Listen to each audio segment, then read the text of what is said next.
نحمده ونصلي على رسوله الكريم أما بعد فأعوذ بالله السميع العليم من الشيطان الرجيم. قال الله تبارك وتعالى في القرآن المجيد والفرقان الحميد الذين إن مكناهم في الأرض أقاموا الصلاة وآتوا الزكاة. ہم نے ہر دور میں تقدیس رسالت کے لیے تقدیس رسالت کے لیے وقت کی تیز ہواؤں سے بغاوت کی ہے، توڑ کر سلسلہ رسم و سیاست کا فقط ایک نام محمد سے وفا کی ہے. حضرات احتشام، جب میں نے اپنے ملک پاکستان کی سرزمین پر نظر ڈالی تو میرا دل پریشان ہوا، دل خون کے آنسو رویا. کہیں مجھے تعلیمی اور اخلاقی بحران نظر آتا ہے اور کہیں معاشی اور سیاسی بحران نظر آتا ہے اور کہیں انسان ہی انسانیت کا دشمن بنا ہوا نظر آتا ہے اور کہیں غربت و افلاس کا برپا ہوتا ہوا طوفان نظر آتا ہے. حضرات دی وقار، کہیں دشمنان صحابہ کو اما دی جاتی ہے اور کہیں منکرین ختم نبوت کا سجا ہوا میدان نظر آتا ہے. حضرات، ایک طرف تو حالات کچھ یوں نظر آتے ہیں اور ایک طرف یہ نعرہ بھی سنائی دیتا ہے کہ جس نے مظہر ریاست مدینہ کو دیکھنا ہو وہ اس ملک پاکستان کی سرزمین کو دیکھے. شاعر بھی کیا خوب کہتا ہے، کوئی اس دور میں وہ آئینہ تقسیم کرے، کوئی اس دور میں وہ آئینہ تقسیم کرے جس میں نظر آتا ہو باطن بھی ظاہر کی طرح. حضرات دی وقار، جب میں نے ریاست مدینہ کی اصل تصویر پر نظر ڈالی، جامع ترمذی حدیث نمبر 2485 افشوا السلام واطعموا الطعام وصلوا الارحام کا درس دیا جاتا ہوا نظر آتا ہے اور کہیں مسجد قباء اور مسجد نبوی کے زیر تعلیم و تعلم کا آغاز کیا جاتا ہے اور کہیں میثاق مدینہ کے تحت انصار و مہاجرین کو روائے اخوت میں چھپایا جاتا ہے. حضرات دی وقار، کہیں ایک عام چرواہے کے قاتل پر قانون کو حرکت میں لایا جاتا ہے اور کہیں ایک ننھی بچی کے قاتل کو پتھروں سے کچل کر حقوق نسواں کا علم لہرایا جاتا ہے.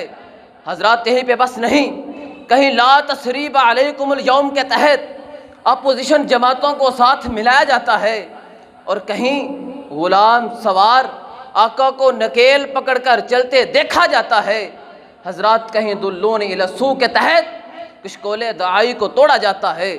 لو ان فاطمہ بنت محمد سرقت لقطعت یدہا کے تحت اقربا پیروی کا کالا کما کیا جاتا ہے.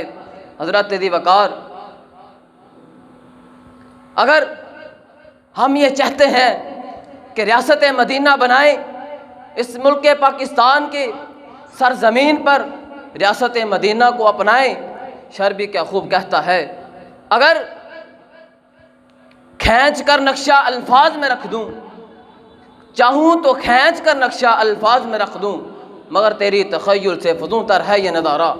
حضرات دی وقار، اگر ہم یہ چاہتے ہیں کہ اس ملک پاکستان کی سرزمین پر اللہ کے نبی کا قانون نافذ ہو جائے تو ہمیں اپنے بالا احکام سے لے کر وزارت کی سیٹ سے لے کر بالا تر سب سے ادنی ملازمین تک ہمیں یہ تمام کے تمام معاملات، تمام کے تمام احکامات کو اسلامی قانون کے مطابق طے کرنے ہوں گے.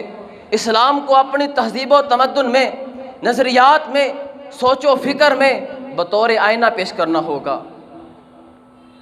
حضرات، قرآن دیکھیے، سورۃ البقرہ آیت نمبر 163 الہکم الہ واحد کے تحت ان شرک کے اڈوں کو بند کر دو اگر چاہتے ہو ریاست مدینہ کو قائم کرنا. سورہ بنی اسرائیل آیت نمبر 32 لا تقربوا الزنا کے تحت ان حسن کے بازاروں کو تالے لگاؤ اگر چاہتے ہو اس ملک پاکستان میں ریاست مدینہ کو قائم کریں. سورۃ البقرہ آیت نمبر 178 یا ایھا الذین آمنوا کتب علیکم القصاص کے تحت اس ملک پاکستان میں قصاص کے قانون کو نافذ کرو۔